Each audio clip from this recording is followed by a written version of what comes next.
നമ്മുടെ ഉള്ളിൽ ഒത്തിരി ആഗ്രഹങ്ങളുണ്ട്, ഒത്തിരി പ്രാർത്ഥനകളുണ്ട്. കർത്താവെ, എനിക്ക് നീതി നടത്തി കിട്ടണം. ഒരു നീതി എന്തായിരിക്കും? ഈ കടം ഒരു അനീതിയായിരിക്കാം, ഈ രോഗം ഒരു അനീതിയായിരിക്കാം, ഈ ജോലിയില്ലാത്ത അവസ്ഥ ഒരു അനീതിയായിരിക്കാം, പ്രാർത്ഥിക്കാൻ പറ്റാത്ത ഒരു അവസ്ഥ അനീതിയായിരിക്കാം, പാപത്തിന്റെ പടുകുഴിയിൽ പെട്ടുപോയതൊരു അനീതിയായിരിക്കാം. ഇതിൽ നിന്നെല്ലാം കർത്താവ് എന്നെ മോചിപ്പിച്ച് എനിക്ക് നീതി നടത്തി തരും. നമ്മൾ രാവും പകലും നിലവിളിച്ചതിന്റെ കണക്കൊന്നുമല്ല കർത്താവ് നോക്കുന്നത്. നിന്നെ ഞാൻ തെരഞ്ഞെടുത്തിട്ടുണ്ട്, നീ എന്റേതാണെന്ന് പറയുന്ന കർത്താവിന്റെ സ്നേഹം. ആ തെരഞ്ഞെടുപ്പ് തിരിച്ചറിഞ്ഞ നിങ്ങൾ ഈശോയിൽ ആശ്രയിക്കുന്നുണ്ടെങ്കിൽ കർത്താവ് കൃത്യമായി നിങ്ങൾക്ക് നീതി നടത്തി തരും. കെട്ടിപ്പിടിക്കാൻ വന്നവരൊക്കെ നമ്മളെ ഞെക്കിപ്പിഴിഞ്ഞിട്ടൊക്കെ ഉണ്ടാവുള്ളൂ. പക്ഷെ നമ്മളെ ഈശോ ഇങ്ങനെ പൊതിഞ്ഞു പിടിച്ചുകൊണ്ട് മാത്രമാണ് നമ്മളിങ്ങനെ നേരെ നിൽക്കുന്നത്.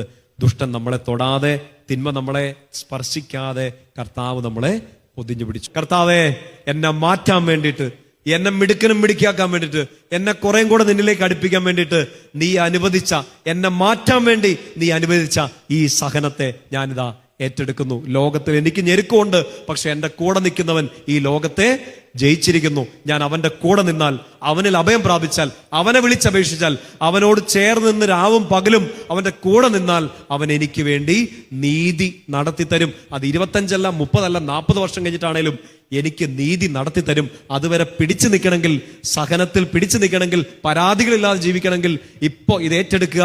ഈ സഹനം മാറണ്ട, പകരം ഈ സഹനം എന്നെ മാറ്റിയാ മതി.